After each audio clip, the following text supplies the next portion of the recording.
Quite a good scene, isn't it? One man crazy, three very sane spectators.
Bien, ya vieron el video cortito sobre una película de Frankenstein.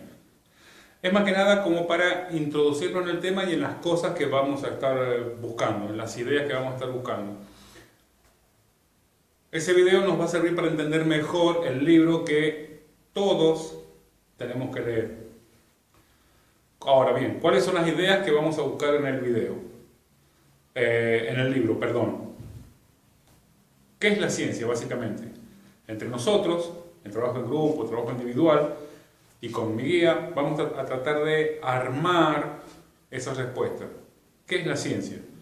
Otra de las preguntas que vamos a tratar de buscar y de construir entre todos, ¿cómo hacemos ciencia? ¿Para qué hacemos ciencia? Todas van a ser producto de la reflexión que van a hacer ustedes a partir de la lectura del libro y de los pequeños videos que yo les voy a ir mostrando. Muy bien, acá abajo ahí hay un link. Si ustedes clican ahí, los va a llevar a una pequeña definición de ciencia. No es la única, hay muchísimas. Recuerden siempre que en filosofía no hay una sola definición de nada. El abanico es muy amplio. Pero la he tomado porque es una definición más o menos muy general y que contiene los elementos que me interesa que tengamos en cuenta a la hora de elaborar nuestra propia construcción. En esta otra placa seguimos con algunas preguntas relativas al tema de la ciencia. En este caso con la responsabilidad de los científicos y de las consecuencias de las creaciones científicas, de las creaciones tecnológicas. La gran pregunta ¿cuál es? ¿Somos responsables de nuestras creaciones técnico-científicas? Retomando otra vez el libro, Víctor Frankenstein es responsable de la criatura que él creó, se hace responsable de lo que hizo. ¿Cuáles fueron las consecuencias de esa decisión que él tomó cuando se decidió a crear vida a partir de tejido muerto? Entonces, esas también son las preguntas que vamos a tratar de elaborar. Otra placa.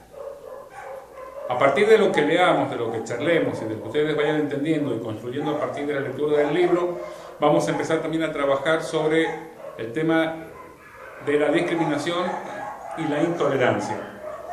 Entendiendo a estas como ese miedo a lo distinto, el gran miedo que hay a lo distinto. En el libro, la criatura que crea Frankenstein, que crea el doctor Víctor Frankenstein, es algo totalmente distinto, es lo más distinto que hay en esa comunidad. Entonces, ustedes van a poder ver las reacciones de los habitantes de ese pequeño pueblo ante esto que es tan distinto. Y cuáles son las consecuencias de ese temor a lo distinto, a lo que es diverso, a lo que no es normal, así entre comillas. Abajo también otra vez tienen un link que los va a llevar a una pequeña definición sobre discriminación. Tengan en cuenta que estos temas ya los hemos visto antes. Entonces, todo lo que hemos charlado antes sobre tolerancia, discriminación, inclusión, lo diverso, el valor, la riqueza que lo aporta a lo distinto, ustedes tienen que tenerlo en cuenta a la hora de hacer este análisis del libro. Quinta placa, actividades complementarias.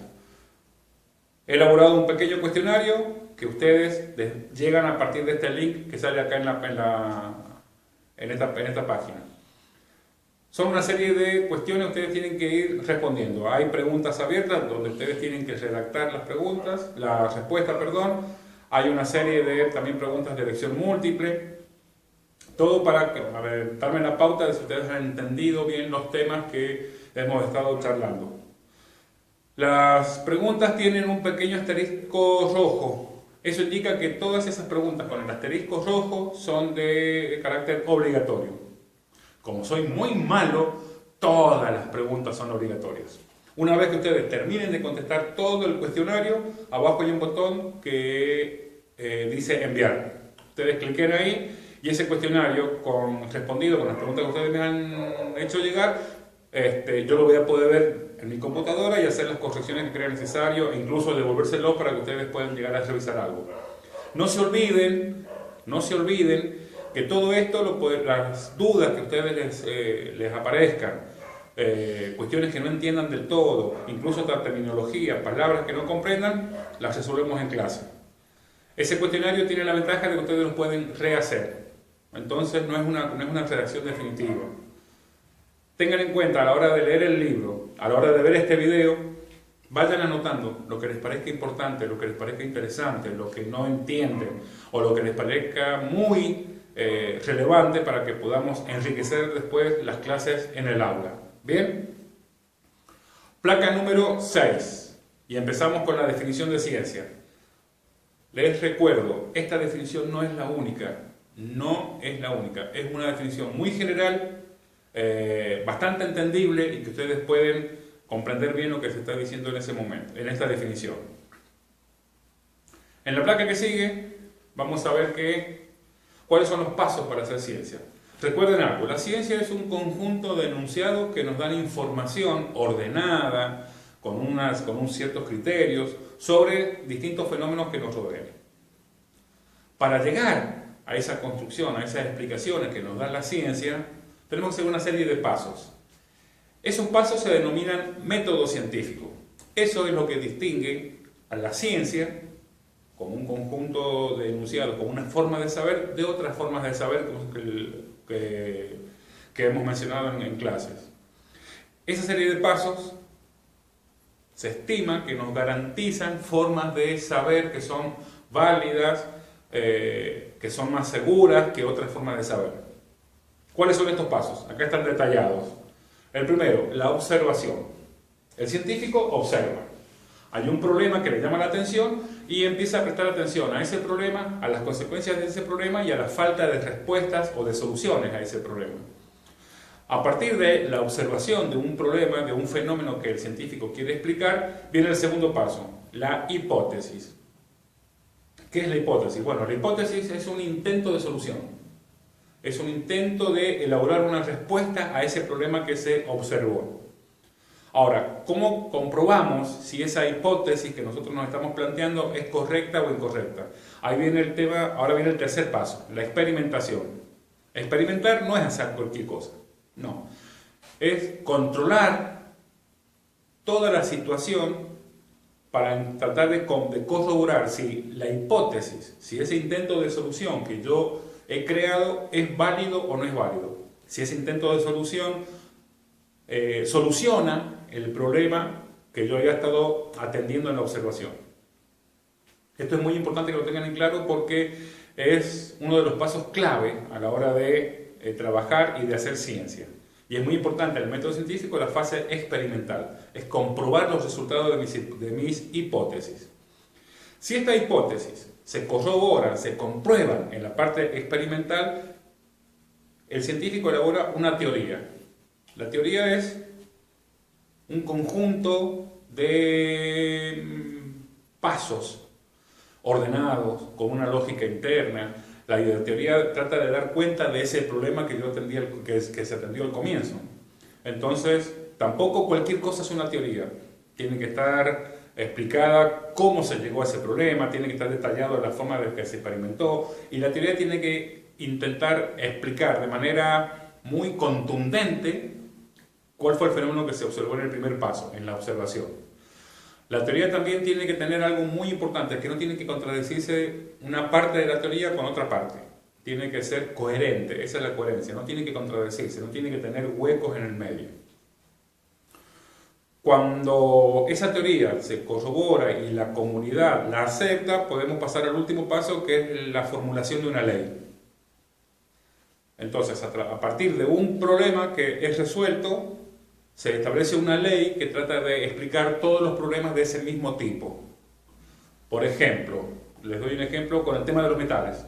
Todos sabemos que los metales, el hierro, la plata, el oro, el mercurio, se expanden con el calor. Entonces, a partir de observar cada caso particular y después de una serie de haber cumplido toda esta serie de pasos del método científico, llegamos a la elaboración de una ley general que explica cómo se comportan todos los metales cuando se les aplica calor. Entonces la ley dice: todos los metales con la aplicación de calor se expanden, se agrandan. Entonces, a partir de observar un caso particular, yo puedo después elaborar una ley que dé cuenta de todos los casos particulares o de cómo funcionan todos los elementos del mismo tipo, de un tipo similar. Si no han quedado dudas, pasamos a la otra placa. ¿Para qué hacemos ciencia? Acá están detallados 3 frases que son las que, o 3 verbos que engloban para qué hacemos ciencia. Uno es para comprender. ¿Comprender qué? El mundo en el cual estamos inmersos. Siempre les repito que los seres humanos somos unos animales muy particulares. Estamos dotados de una gran curiosidad. Esa curiosidad trata de dar cuenta de cómo funciona el mundo en el que estamos nosotros, los seres humanos. Entonces la ciencia nos ayuda a comprender cómo funciona nuestro mundo. La segunda palabra, controlar. Si yo comprendo cómo funciona el mundo, puedo controlar ciertos aspectos de ese mundo. Puedo entender cómo funciona el clima, puedo entender cómo funcionan las cosechas, puedo entender cómo el planeta funciona alrededor en el sistema solar, etc. Y la última palabra tiene que ver con predecir. Si yo sé cómo algo funciona y comprendo cómo es el mecanismo por el cual ese objeto funciona, puedo llegar a predecir cómo va a funcionar en tiempos futuros. Si yo comprendo cómo funciona el clima, me puedo anticipar, por ejemplo, a una sequía, o a una inundación, o a una tormenta. Entonces tomar todos los recaudos para que las consecuencias de ese fenómeno sean mínimas y no nos afecten tanto. ¿Bien? Otro tema que es el que vamos a tener que prestar atención a partir de la lectura del libro. Todo lo que serían los aspectos ético-morales de la práctica científica. La práctica científica no es un hecho aislado del mundo humano. Lo hacen seres humanos, lo realizan dentro de un mundo humano. Entonces, en ese hacer humano de lo que sería ciencia, tenemos que ver cuáles son las consecuencias de eso que estamos haciendo. Acá ustedes tienen una frase de Oppenheimer. Les expliqué en la clase pasada que Oppenheimer fue el director del proyecto Manhattan, que fue el que creó la primera bomba atómica. Toda la comunidad científica, no, pero mejor dicho, la mayoría de la comunidad científica se oponía a la construcción de la primera bomba atómica, porque se suponían cuáles podían ser los resultados tremendos de una construcción de una bomba de este tipo. Oppenheimer en su momento justificó su trabajo diciendo que él solo creaba un dispositivo técnico, que estaba resolviendo un problema científico. ¿Qué hacían otras personas con ese aparato que él estaba construyendo? Escapaba a su responsabilidad. Es una manera de justificar lo que estaba haciendo. Una vez que detonaron la primera bomba nuclear, que hicieron una prueba para ver cómo funcionaba, realmente se tomó conciencia de lo que estaba haciendo. Entonces es ahí cuando Oppenheimer dijo esta frase: me convertí en un destructor de mundos. Entonces, uno de los temas que este tema que vamos a charlar tiene que ver con la responsabilidad del científico. En este caso, si volvemos al libro de Víctor Frankenstein, él estaba resolviendo un problema técnico-científico: crear vida a partir de tejido muerto. Ahora, ¿cuáles son las consecuencias de ese crear vida a partir de la nada? No estuvo presentes. Es más, en la obra, cuando se le reclama lo que está haciendo, él da razones de por qué es justificado y está bien hacer eso que él está haciendo. Entonces, ideas a buscar en esta parte: la responsabilidad moral de lo que hacemos, las consecuencias de la práctica científica. Ante cada nuevo avance científico se abre un abanico de consecuencias que el científico debe tenerlas en cuenta. Debe tenerlas en cuenta, porque son parte de la práctica científica. Los científicos no son seres aislados que viven en una burbuja, no, son seres humanos que viven como nosotros, comen como nosotros, sienten como nosotros. Entonces las consecuencias de esos actos también tienen que ser medidas en términos humanos. La libertad y la responsabilidad. Víctor Frankenstein fue libre para poder crear esa criatura. Sin embargo, no se hace responsable después de las consecuencias de su creación. ¿Y qué trae como acarreado todo esto? Una ola de violencia y de ira en esa comunidad donde vivían. La criatura mata a mucha gente, y recién al final de la obra Víctor Frankenstein toma conciencia de eso e intenta remediar lo que ya había hecho. Tal vez lo hizo, tal vez no, eso es el criterio de ustedes. Sin embargo, el mal ya había sido hecho, porque no se habían planteado las posibles consecuencias de lo que estaba haciendo. Entonces, el tema de la libertad y la responsabilidad tienen que ir de la mano, siempre. Recuerden que eso lo hemos hablado siempre. Uno puede hacer lo que quiere, pero tiene que hacerse cargo de lo que hace, tiene que hacerse cargo de lo que elige, y también hay que hacerse cargo de lo que no se elige, de lo que se deja de lado. ¿Hasta dónde llegamos en la práctica científica? Es esta placa. Los seres humanos somos muy inteligentes como especie. Hemos podido hacer cosas increíbles como especie. Ahora, ¿hasta dónde somos capaces de llegar usando esta razón? Acá les he puesto 3 ejemplos. Clonación. Multiplicar características genéticas en animales y en plantas. Algo que puede ser muy beneficioso para nosotros. Ahora, el planteo o el debate ético se da cuando consideramos la clonación de seres humanos, que está prohibida en toda la legislación de todos los países del planeta, pero sin embargo, el hecho de que tenga que estar prohibida hace suponer que que estamos en condiciones de hacerlo, y sin embargo hay un límite que no lo podemos cruzar, pero tenemos la capacidad para hacerlo. Ahí también tenemos un debate ético. ¿Hasta dónde podemos llegar? ¿Es lícito, es ético clonar seres humanos? ¿Para qué lo vamos a hacer? Segunda cuestión, por ejemplo, la energía nuclear, la energía atómica. Bombas poderosísimas, con capacidad para destruir ciudades enteras, pero al mismo tiempo la energía nuclear tiene un aspecto positivo. También la usamos para curar. Entonces, ¿hasta dónde llegamos? ¿Cuál es el límite entre las bondades de una actividad científica y los perjuicios, los daños que puede ocasionar? La investigación genética, la tercera. Investigar genéticamente y las modificaciones genéticas de especies animales y vegetales nos ayuda a tener por ejemplo, podemos solucionar, si tuviésemos la disposición, podríamos solucionar el hambre. Alimentos que se producen en menos tiempo, en mayor cantidad, en climas adversos, mejores producciones de animales que produzcan, vacas que produzcan más leche, mejor carne, eliminar cuestiones negativas de ciertos alimentos. Sin embargo, también la investigación científica abre las puertas a un montón de aspectos negativos, a la manipulación genética, a las consecuencias de lo que eso nos puede llegar a traer a los seres humanos en cuanto a seres humanos.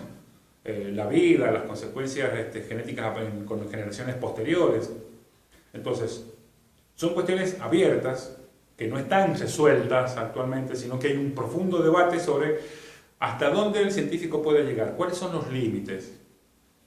¿Cuál sería el límite? ¿El límite legal, el que impone una ley, o hay un límite ético? ¿Esos límites se pueden trascender o no? ¿Hasta dónde es valedero trascender un límite legal en cuanto a la práctica científica? ¿Los avances que se pueden llegar a lograr en el futuro valen o justifican traspasar una ley? Son preguntas abiertas. Ustedes lo tienen que tratar de ir elaborando, son las respuestas que ustedes pueden hacer a partir de sus reflexiones, basándose en el libro en estos pequeños videos que yo les he puesto acá y en las charlas que hemos tenido en la clase. A partir de todo esto aparecen todas estas preguntas problemáticas que crean problemas. Acá hay un listado, ustedes se les pueden ocurrir muchas más. Lo importante no es la respuesta a la que lleguemos, sino lo importante son los procesos de reflexión que puedan aparecer en nosotros a partir de estas preguntas. Entonces, entrar en juego eso, nuestra capacidad de reflexión, la información que manejamos y poder proyectar todo eso a futuro. No son las únicas, si a ustedes se les ocurren algunas más, sí o sí las anotan, porque son disparadores para los procesos. ¿Bien? Y eso es lo que, en realidad, eso es lo que le importa a la materia, que ustedes puedan elaborar, pautar procesos reflexivos a partir de situaciones cotidianas. En esta placa está la definición de discriminación de que les mencionaba hace un momento atrás. En un sentido negativo. Discriminar siempre es negativo, sobre todo cuando estamos marginando, aislando, dejando al costado a otros seres humanos. Tiene que ver con lo que le pasaba a esta criatura, que es la protagonista de la obra de Mary Shelley. Al ser tan distinto, al ser tan diferente, queda como magnificado el rechazo que produce en los demás. Él no quería ser una mala persona, quería ser aceptado. Sin embargo, el resto de la comunidad no lo acepta por su diferencia, por el temor que genera lo distinto. Eso hace que esta criatura en un momento explote y pasa lo que pasa que ustedes han visto en el libro. Entonces, esto de la obra sirve como un disparador para empezar a plantearnos qué pasa cuando discriminamos. Las consecuencias de discriminar, cómo hacemos sentir mal al otro y cómo el otro puede a su vez devolvernos la violencia que nosotros generamos en forma también de violencia. Esto es muy importante que lo tengan en claro porque acá en la obra esto es como una metáfora de lo que pasa y está exagerado, pero precisamente porque está exagerado es algo fácil de observar. Eso lo tenemos que trasladar a nuestra vida cotidiana. Entonces, tal vez nosotros en la calle no nos vamos a encontrar con ningún Frankenstein, ninguna criatura monstruosa creada a partir de pedazos de cadáveres. Pero sí nos podemos encontrar con una persona que tal vez tenga un problema orgánico y tenga sobrepeso. Entonces, la reacción es la misma.